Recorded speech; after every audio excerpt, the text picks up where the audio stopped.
Dear students, मैं धर्मेंद्र सिंह अपने YouTube channel applied grammar में आप सभी पाठकों का स्वागत करता हूं। कंडीशनल सेंटेंस के पार्ट 3 में इस वीडियो लेक्चर के माध्यम से आज हम लोग बड़ा इंपॉर्टेंट पढ़ने चल रहे हैं। आइए देखते हैं कि जब सिचुएशन बने इफ वाला क्लास और मेन क्लास दोनों जब पास्ट टेंस में हो तो हम किस तरह से अनुवाद करेंगे। जैसे ये तुम मेरे पास आते तो मैं तुम्हारी मदद करता। ध्यान दीजिए, अर्थात जब इफ वाला क्लास, जब इफ क्लास पास्ट परफेक्ट में हो, इफ क्लास पास्ट परफेक्ट में हो तो आगे हम क्या करेंगे। पास्ट परफेक्ट मीन समझ रहे हैं ना, subject plus hide plus V3।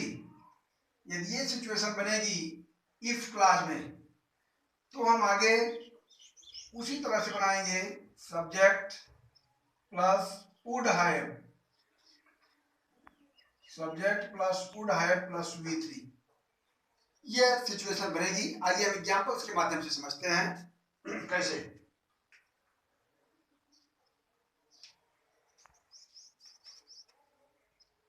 यदि तुम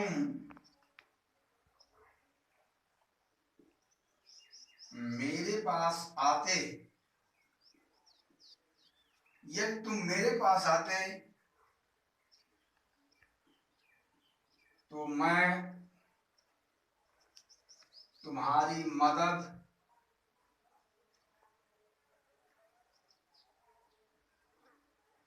करता।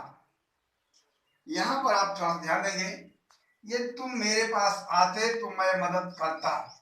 आप देख रहे हैं कि इफ वाला क्लास, ये तुम मेरे पास आते पास्ट में है और मैं तुम्हारी मदद करता। दोनों क्लास, इफ वाला क्लास भी और मेन क्लास दोनों पास्ट में है। तो ऐसे कंडीशन में ये तुम मेरे पास आते, जब इफ वाला क्लास पास्ट परफेक्ट टेंस में हो, इसका अनुवाद कैसे करेंगे। इफ के लिए इफ यू, पास्ट परफेक्ट में होता क्या, subject plus had plus verb का third form. If you had, third form come to me. If you had come to me तो मैं तुम्हारी मदद करता। तब इसके साथ जब यह पास्ट परफेक्ट में होगा तो हम इस स्ट्रक्चर से बनाएंगे, सब्जेक्ट मैं, वुड हैव, बोर्ड फोकस करिएगा भाई, आई वुड हैव हेल्प्ड तुम्हारी यू।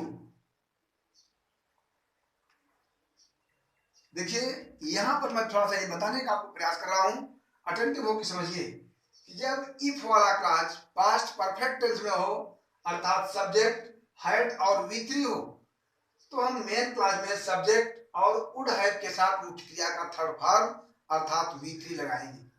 यहां पर आप देख रहे हैं, ये तुम मेरे पास आते, if you had come to me, तो आई वुड हैव के साथ यहां पर आप देख रहे हैं हैड और V3 आया, तो यहां पर वुड हैव और V3 का प्रयोग किया गया।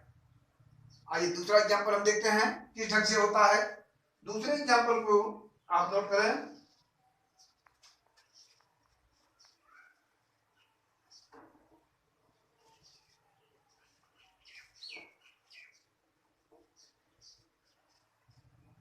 दूसरा एग्जांपल देखिए,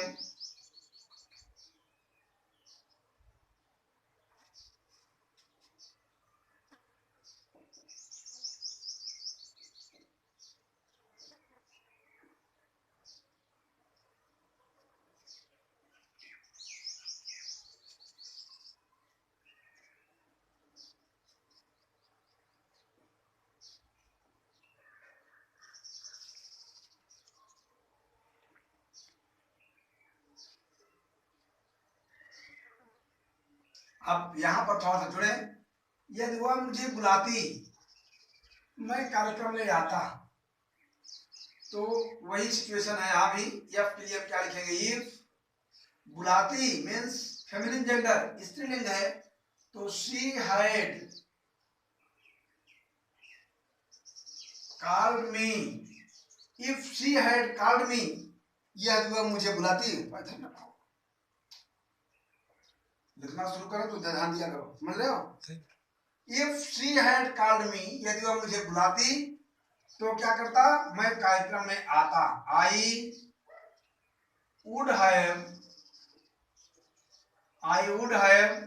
कम, केम, कम इन प्रोग्राम।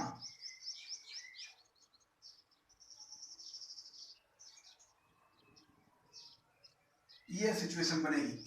यहां पर हैड और V3 लगा तो वुड हैव के साथ V3 का प्रयोग किया गया। इधर से स्टॉप है, डी होना चाहिए भैया, I am sorry. If she had called me I would have come in programme, यदि वो मुझे बुलाती तो मैं कार्यक्रम में आता। तो यहां पर मैं ये बताने का प्रयास कर रहा हूं, आप पुनः अटेंटिव होकर सुनिए कि यदि इफ वाला क्लॉज पास्ट परफेक्ट टेंस में है तो हम इस सिचुएशन से इस स्ट्रक्चर का प्रयोग करके वाक्य को बनाएंगे। यदि हरि मेरे स्कूल में आता तो मैं उसे पास करवा देता, समझ रहे ना। यदि वह मंदिर में जाता तो निश्चित ही उसे सफलता मिलती, यदि वह कठिन परिश्रम करता तो परीक्षा में वह पास होता। इन वाक्यों को आप ट्रांसलेट कीजिए, बनाइए, और आइए हम फिर आपको जोड़ना चाहेंगे दूसरे स्ट्रक्चर के साथ। जब इफ वाला क्लॉज पास्ट इंडिफिनिट टेंस में हो और मेन क्लॉज भी पास्ट इंडिफिनिट में हो, माने जब इफ क्लॉज और मेन क्लॉज दोनों क्लॉज पास्ट इंडिफिनिट में हो तब सिचुएशन क्या बनेगी, हम आइए उसको देखते हैं। किस ढंग से कहेंगे,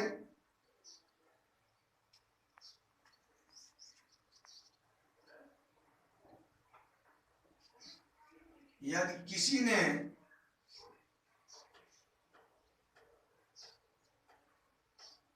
उसे गाली दिया, यदि किसी ने उसे गाली दिया तो वह गुस्सा हो गया।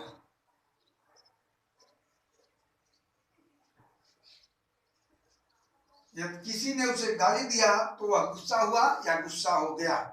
तो यहां पर देखिए हम कैसे बनाते हैं। यहां पर आप देख रहे हैं कि दोनों, किसी ने उसे गाली दिया तो वह गुस्सा हुआ।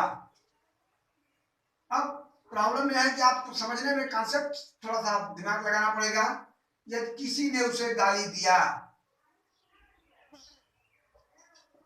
इफ किसी ने, समवन या एनीवन कर लीजिए, चाहे जो भी कहिए, यदि किसी ने उसे गाली दिया, चाहे आप समवन लिखें और चाहे तो एनीवन, उसे गाली दिया, पास्ट इंडेफिनिट है तो एब्यूज्ड।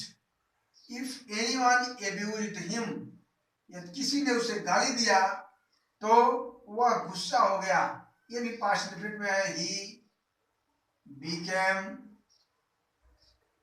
एंग्री। यहां पर आप देख रहे हैं कि पास्ट इंडेफिनिट में दोनों टेंस हैं। इफ वाला क्लॉज भी, इफ एनीवन एब्यूज्ड, पास्ट इंडेफिनिट में प्रत्येक कर्ता के साथ मुख्य क्रिया का सेकंड फॉर्म, तो वहां भी दूसरे दोनों क्लॉज में भी पास्ट टेंस का प्रयोग किया गया। यहां भी ही के साथ मुख्य क्रिया का second form became angry. If anyone abused him, he became angry. तो ये सिचुएशन बन रही है जब दोनों क्लॉज पास्ट में हो। तो ऊपर वाले क्लॉज में आपको थोड़ा सा कंफ्यूज हो रहा होगा कि हम कैसे समझें कि पास्ट परफेक्ट में कौन सा है। तो आप इसके लिए पास्ट परफेक्ट टेंस को पढ़ लीजिएगा। चुका था, चुकी थी, चुके थे, लिया था, दिया था, ठीक है ना। आज यदि वह कार्यक्रम मुझे बुलाती, यह इसका छिपा हुआ राज है, यदि वह कार्यक्रम में मुझे बुलाया होता तो मैं कार्यक्रम में जरूर आता। तो बुलाती लिखा जरूर है, देखने में लग रहा है पास्ट इंडेफिनिट टेंस, लेकिन बच्चों कंफ्यूज मत होइएगा, इसका भाव निकल रहा है कि यदि वह मुझे बुलाया होता, ये पास्ट परफेक्ट टेंस का वाक्य है। तो आप कंफ्यूज मत होइएगा, जब सिचुएशन इस ढंग की बने ये वाक्य आपको लगे कि पास्ट परफेक्ट का है तो आप वुड हैव के साथ बनाएंगे। जब लगे इफ वाला क्लास पास्ट इंडेफिनिट में है तो सिचुएशन के अनुसार हम इसको भी पास्ट इंडेफिनिट में बना देंगे। ये आपके डिस्कशन पर डिपेंड करता है, आपके विवेक पर डिपेंड है कि हमारे वाक्य किस तरह के बन रहे हैं, हमें किस वाक्य में कौन सी सिचुएशन लगानी है। बात समझ रहे हैं ना जी।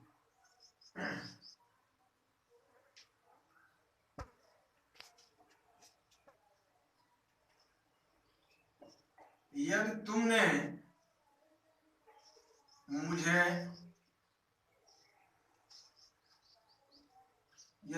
मुझे किताब दिया, यदि तुमने मुझे किताब दिया तो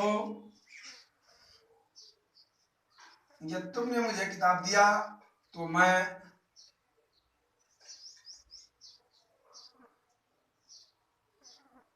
इसे तुरंत पढ़ा। आप देख रहे हैं कि तुमने मुझे किताब दिया तो मैं इसे तुरंत पढ़ा, माने आपने दिया नहीं कि मैंने पढ़ा नहीं। तो यहां पर क्या करेंगे, इफ तुमने if you gave me a book, तुमने मुझे किताब दिया तो मैं इसे तुरंत पढ़ा। I read it just now, I read it at once कर दीजिए यहां पर, जस्ट नाउ बहुत उचित नहीं है।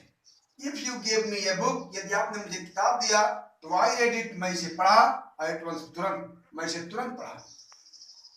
तो ये सिचुएशन बनेगी फ्रेंड्स जब आपके सामने कंडीशनल सेंटेंस होंगे तो हम इस पार्ट 3 के अनुसार इसका यूज करेंगे, इसको पढ़ेंगे। लेकिन चलते चलते मैं जरूर कहूंगा कि अगर आपने पढ़ लिया वीडियो को तो इसको लाइक करना न भूलें और शेयर करते हुए चैनल पर नए हो तो सब्सक्राइब अवश्य कीजिए और बेल आइकन माने घंटी बजाना न भूलिए ताकि हमारी नेक्स्ट अपलोडिंग की नोटिफिकेशन आपको टाइमली मिल जाए। ठीक, ओके, फिर हम लोग मिलेंगे नेक्स्ट प्लान में नए लेसन के साथ।